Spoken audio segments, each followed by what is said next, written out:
So this is part 2, continuing on with the new water painting. I was working on the 11 by 14 piece with a lot of greens in it. If you want to see the color mixing for part 1, that is in last month's rewards. So I just added some titanium white and ultramarine blue to one of the darker shadow colors I made, and I'm just starting to paint on some of the eye details, or at least an impression of them. I was trying to make this piece more painterly and abstract in my brush strokes, like more impressionistic, but I struggled to do that and later ended up smoothing things out.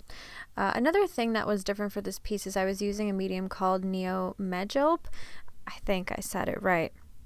And this is kind of like a goopy gel-like medium, and it basically retains the shape of the paint, so it's not gonna, I mean, it dilutes it, but it doesn't make it flat. So like if you want thick textured brush strokes, it helps with that a lot. So here it's kind of hard to tell on camera, but I am painting on some of the outlines of the eyes before moving on to the skin tones. I just wanted to get that dark area covered because otherwise it's just going to look weird if I place down a bunch of skin tones with like little burnt sienna outlines of the eyes. So now going into some of the browns for the eyebrow.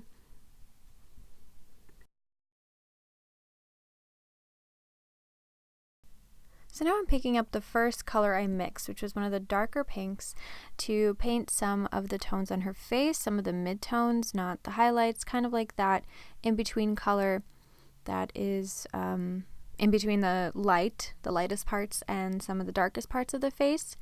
And it doesn't quite show up super well on against the warm, very warm burnt sienna background. But once I get more coverage, it starts to make more sense. So I also picked up the second color I mixed for some of the lighter parts, and I'm just trying to get the face covered, and I'm just doing the very first color blocking to get the underpainting covered, get some of the basic shapes down, lay down a foundation of color that I can then build detail upon. And I'm just kind of gradually moving towards the lighter colors,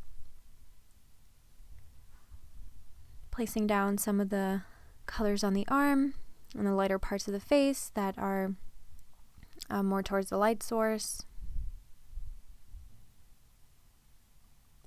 By the way, guys, I'm currently recording in my closet because there is construction going on outside and it's really loud, and this is the only quiet place in the house. Now going back to the lightest skin highlight color, I'm placing it on the forehead because that area is very well lit and just kind of stands out against the dark greens. And then also highlights on the nose.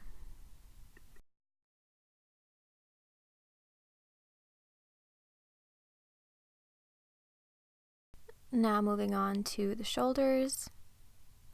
This part was challenging because this is a different pose than I'm used to painting, and it's very easy to make her body look very warped. So I was trying not to do that.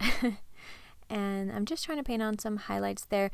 It appears much more blue and cool toned on camera than it did in person, but again, my printed reference looked slightly different from what you are seeing on screen. However, the colors were a closer match, and if you do watch the color mixing tutorial I made, or color mixing demonstration to be more precise, that kind of demonstrated how much closer they were.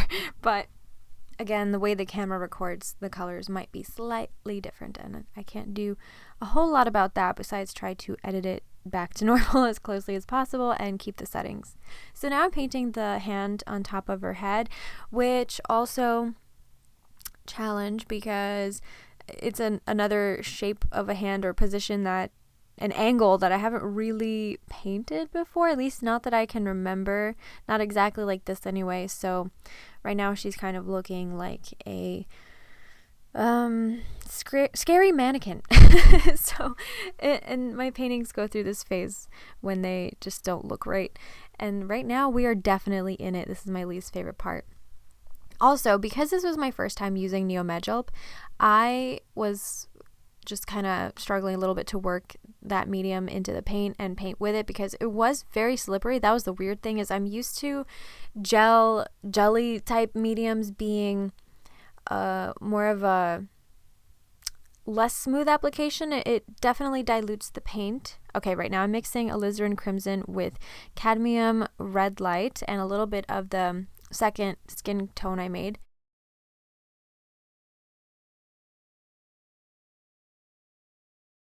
That's going on the lips. But yeah, so the mediums, the gel mediums I'm used to are typically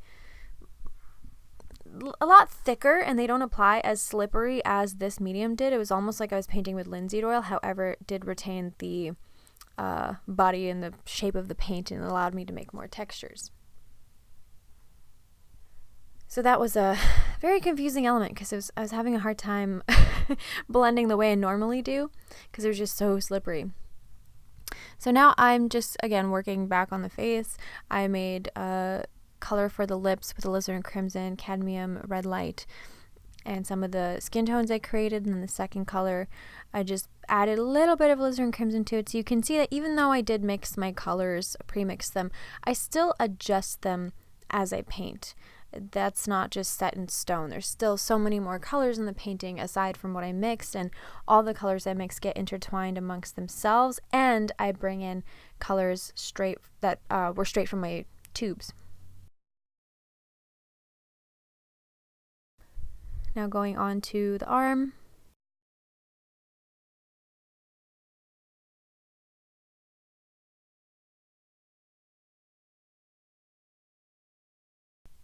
It was at this point that my trusty palette camera decided to die on me. Not sure what happened there, but I was using some of the browns I mixed and blending them with the lighter skin tones I created and just creating on some of the not outlines, the shadowy parts of the arms, the face, her jawline, the shadow from her hair.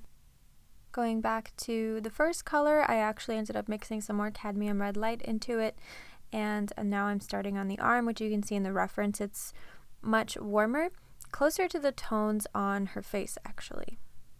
There's also some blues there to the left of the arm, some blues and purples, more in the shadowy part.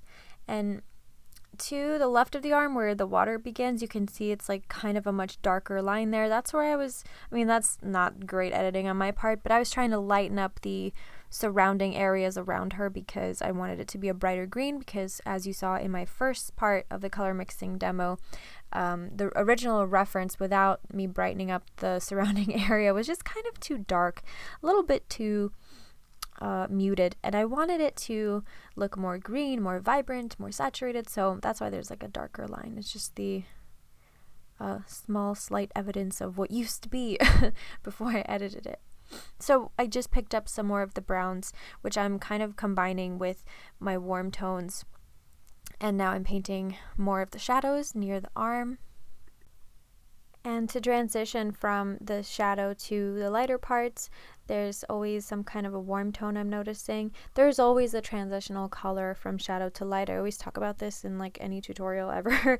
And in any painting demo, really, I always try to pay attention to the transitional colors. It's always typically a warm color. Shadows can often have some cooler tones in it, and then when it moves to the lighter part towards the light source, there's always going to be some type of shade of red, at least with light skin tones I noticed. With dark skin tones too, but it's just a darker, warm color.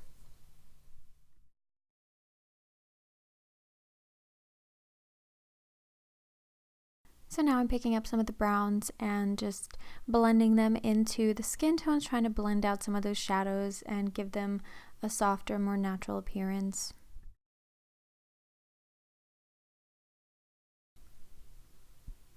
Now moving on to a really dark color. I'm also adding a little bit of burnt umber to it. Splattered it on the palette, but that's okay. And of course bringing a little bit of the medium into my color. It's off the screen, you can't really see it, but I do have the Neo-Magilp. I just add little bits and pieces onto my brush And I'm just painting on the hair, trying to get some of that color down and get that underpainting covered so I can continue to make the figure look not like a scary mannequin and make her look more complete and real.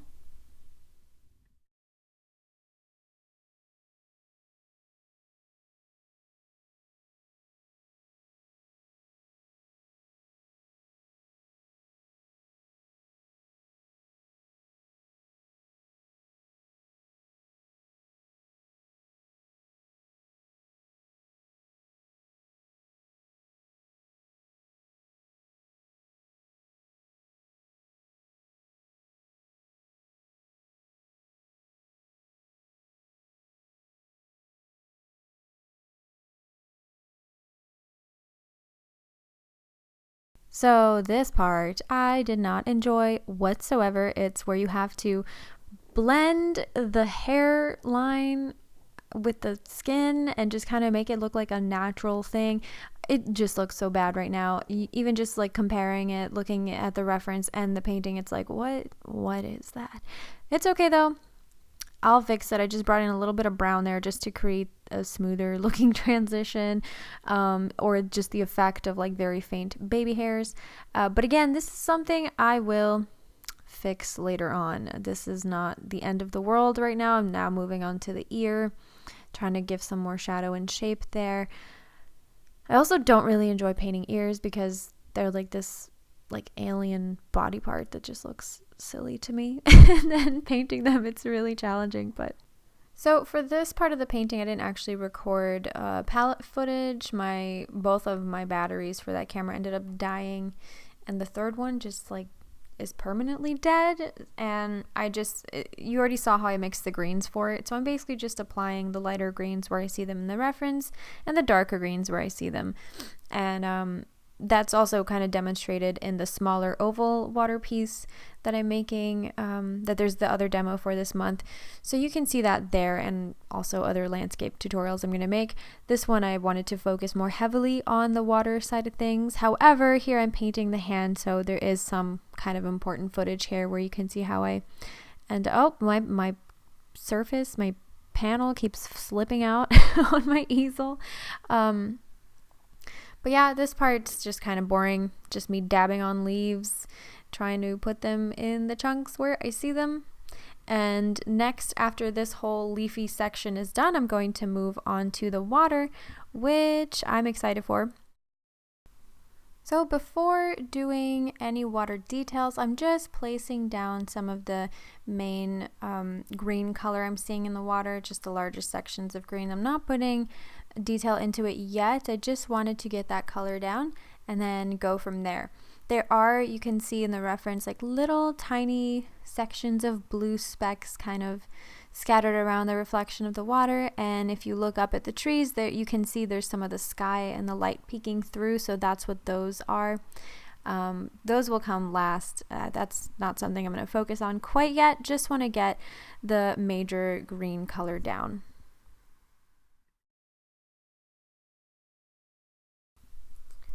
And again, the greens that you are seeing on my reference are different from the greens that came out of my printer. So that's another thing when I'm color proofing my prints.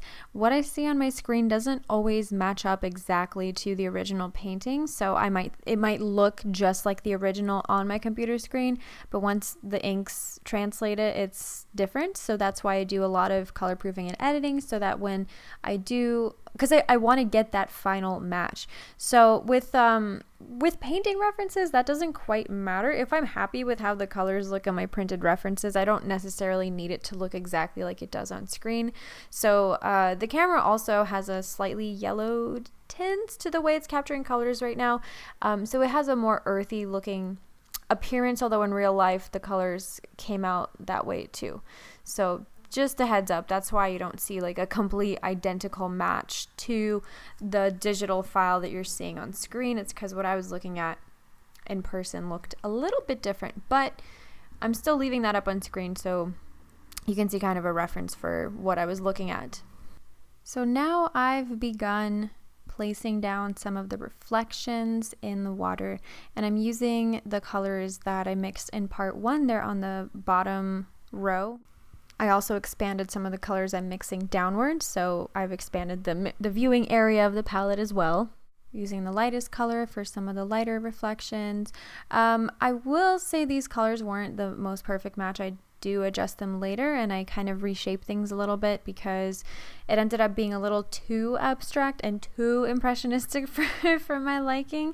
Even though that was my goal with this piece, I just couldn't let myself just be that free-spirited in this painting. I still ended up wanting to meticulously detail, but looking at my reference and the reflections, you can sort of see what I'm working on, which shapes. I think having the reference up on screen just makes that reasoning process easier to understand versus just watching me paint the water, because it's like, okay, why are you putting that color there? Why are you painting that shape? But when you see the reference side by side, it makes a little more sense. So then I'm blending in some of the actual lighter skin tones into there, because you can see right underneath the blue bikini top, there's like the closest reflections to the figure are very, very close to the actual colors in the skin, and then it gets a little bit darker and more green and brown. But right towards the top, closest to the water, they're most similar to the colors you're seeing in the skin. Another thing that this painting isn't done, so part 3 is going to be for next month's rewards when I actually finish this painting, but something else I struggled with was getting the water where it meets the arm to look horizontal enough, because it looks a little bit too rounded, and in the reference you can see it's more straight. There's not quite as much of a curvature, so that's a issue I had there, but you know, it's just a very slow, gradual building process.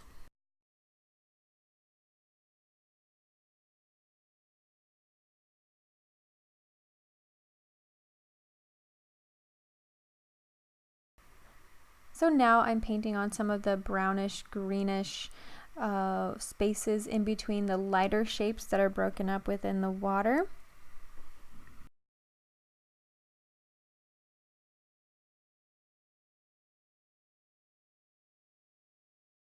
So what I'm going to do now, instead of narrating and trying to explain every single shape that I'm painting, I'm just going to have an arrow pointed at the reference as I paint on the painting, so you can see what I'm looking at and what I'm trying to replicate. A lot of these shapes are just really hard to describe and explain, so I feel like this will be an easier way to demonstrate what I'm doing rather than trying to awkwardly form words to describe what I'm seeing in the chaos of the reflection. So I will say though, a lot of this stuff isn't going to come together until I get all of the rest of the greens on the surface, just get it all covered so that they kind of blend and intertwine with the reflections I'm painting. So up until that point, it's just going to look wonky and strange, but you can see what I'm sort of doing, how I'm trying to replicate the shapes that I'm seeing. I'm not trying to make it perfect or 100% precise. I'm just getting the first color layer down. That's always what I try to emphasize in these demos, is that my first color layer is just yet another foundation to build on for me to layer more details on top of and correct any errors that I make. But again, it just looks kind of weird. This is just how I paint water. I just look at crazy shapes, try to put them on my painting, and hope for the best. Literally the process for every one of my paintings. Just hope for the best. But yeah, once you'll see what I mean. Once the rest of the greens are on the painting and that whole water area is covered. Did I just say water? The whole water area? The whole water area is covered. It's gonna come together and look so much more real.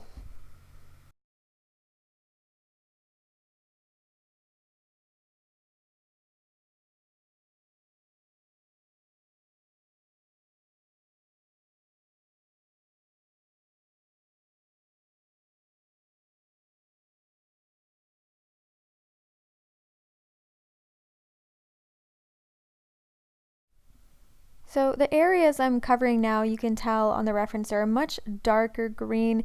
And what that is the shadows underneath the figure underwater. She was kind of sitting on the sand underwater, so there's going to be some darker shadows there. They're going to appear a much darker green. So that is what you're seeing there in the reference.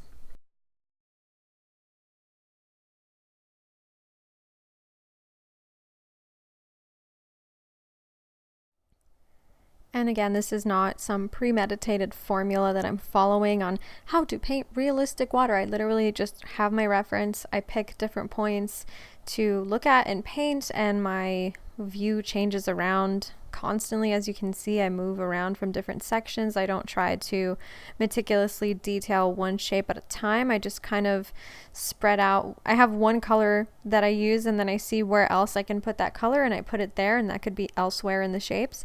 And then I go back to the greens and get some more of the main area, the dominating color down, and I just kind of alternate and switch that way, which you can see. Let me know if you guys like this arrow method when it comes to painting water like this, because it is really hard to explain the shapes and try to make sense of them. So I'm hoping that by showing you how I anchor my vision, where my eyes go as I paint, and maybe that will visually be able to do more than I can with words. But again, your feedback is super helpful to me, and I want to make these demos as clear as I can so you can get the most out of them.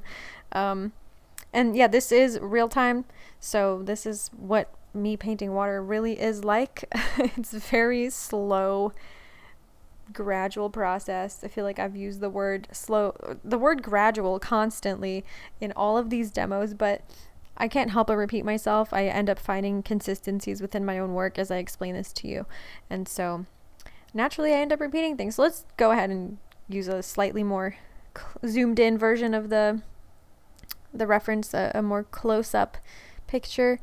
So you can see the colors, again, not perfect match. I'm just trying to get some shapes down, just trying to do like an impression of what I'm seeing, and then I will paint on the details. Outside of the reflection, there is kind of like a more brownish yellowish kind of a gradient, and those two dark spots I painted on earlier from the shadow of the figure sitting in the sand are going to have to be blended, but right now I'm just trying to get colors down and lay them where I see them.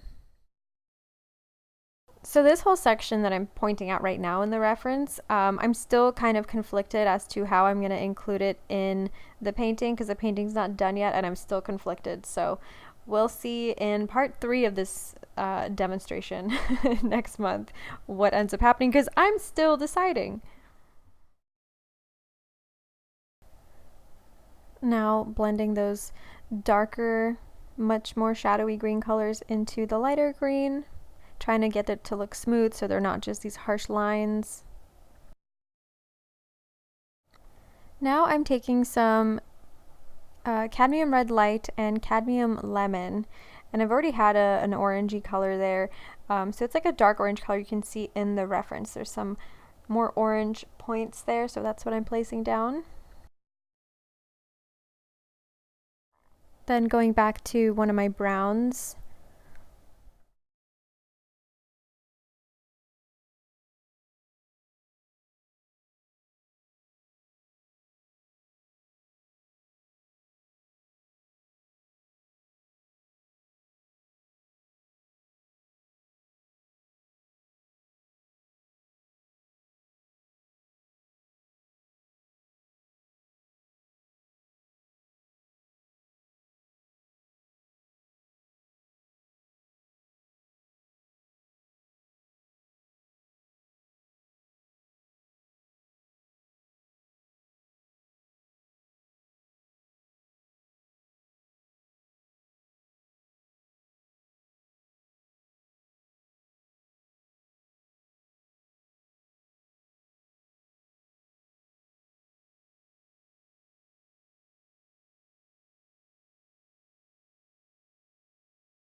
Now I added some phthalo blue to my green color there with some cadmium lemon and some reds and yellows, basically just trying to create a slightly more saturated, brighter green than what I had with just the sap green. So the phthalo blue has those unique pigments in them that sap green does not, nor can it be mixed with primary colors.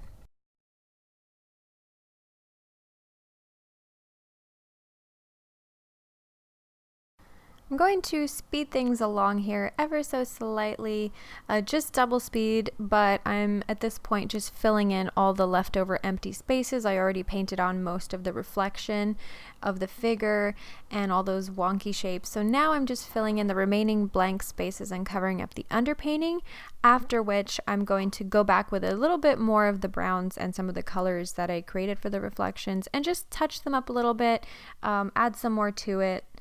But right now, let's just get this whole entire burnt sienna leftover space covered, because that is still throwing me off.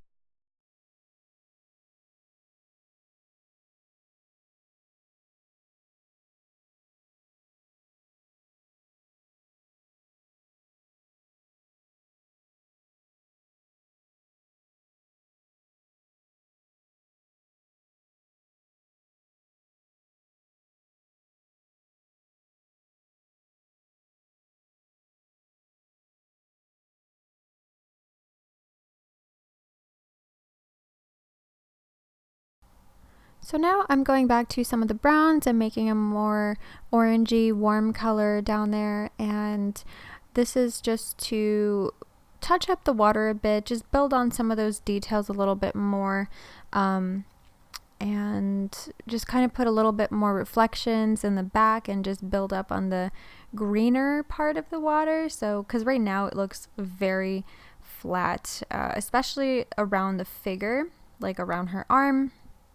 And right under where the leaves and the trees are, it's just one flat color, which, you know, it was fine for when I placed that down, but at this point it's just looking flat. So I'm just doing a few more touch-ups on the reflections I painted, just kind of looking at my reference and seeing what needs to be adjusted and altered a little bit and get it closer to what I'm seeing. So I just keep anchoring my vision around various parts of the reference and then making those touch-ups accordingly on the painting.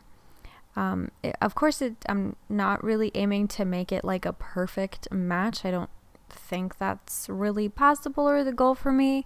Maybe some would say otherwise, that it looks like I'm just copying a photo, which, I mean, sure, I guess you can make that argument. However, the photo compared to the painting at the end is always a little bit different. I always like to retain some brush strokes. And when it comes to realism, this is a method tons of artists use, and I don't see anything wrong with it. It's just a different way of painting. Certainly it might not be for everyone. So, but if you enjoy realism, this is one of the ways to do it.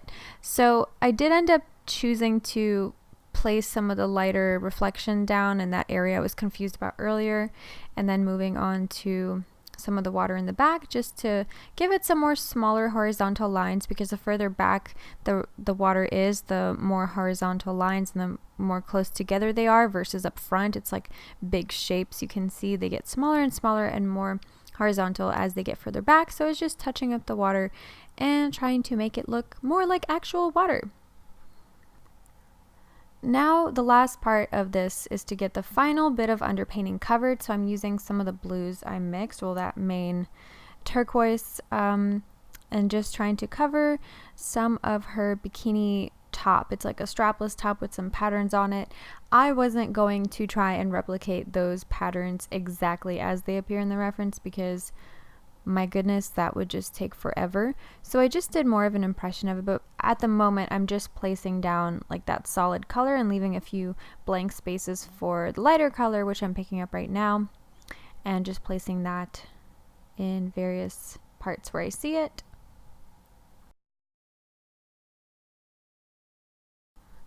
So I'm just using the angle brush with the lighter color and sort of tapping it on lightly and just creating the illusion of some pattern highlights and also ruffles, because this did have an elastic band at the top and sort of like a flowy top, so it was a little bit ruffled, and there's some folds there, almost like a skirt, I guess, but just very, very mild ruffles. And of course the pattern makes it even harder.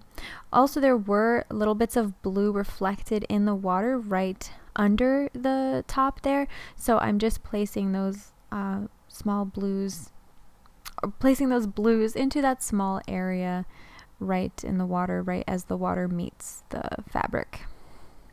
Then I brought in some ultramarine blue and mixed it in with that turquoise color I created, along with some of the darker shadow colors I made for the hair, to create like this very dark blue color for some of the darker colors in the patterns I was seeing in the more shadowy parts, just to give it a little bit more dimension.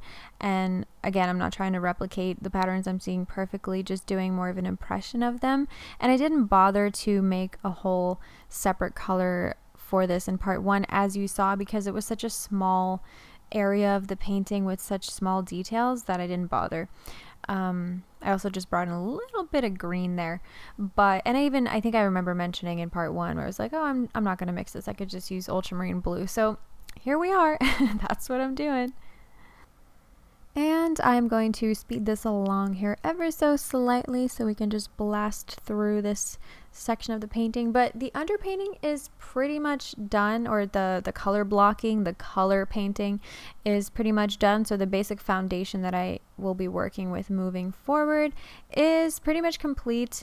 I will let this painting dry for a few days, and once it's dry to the touch, I'll come back to it and start doing some more touch-ups on the background, on the water, and the figure, just getting everything to look more accurate, more precise. I did tell myself I was going to try and retain a more painterly, impressionistic look, but on the figure I ended up smoothing things out a lot.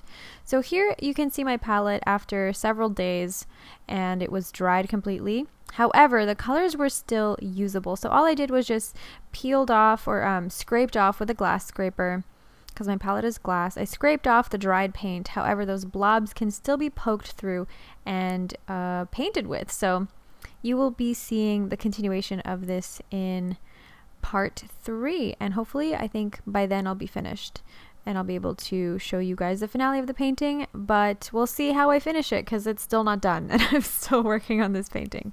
But thank you for watching. I hope you found this helpful. Bye guys!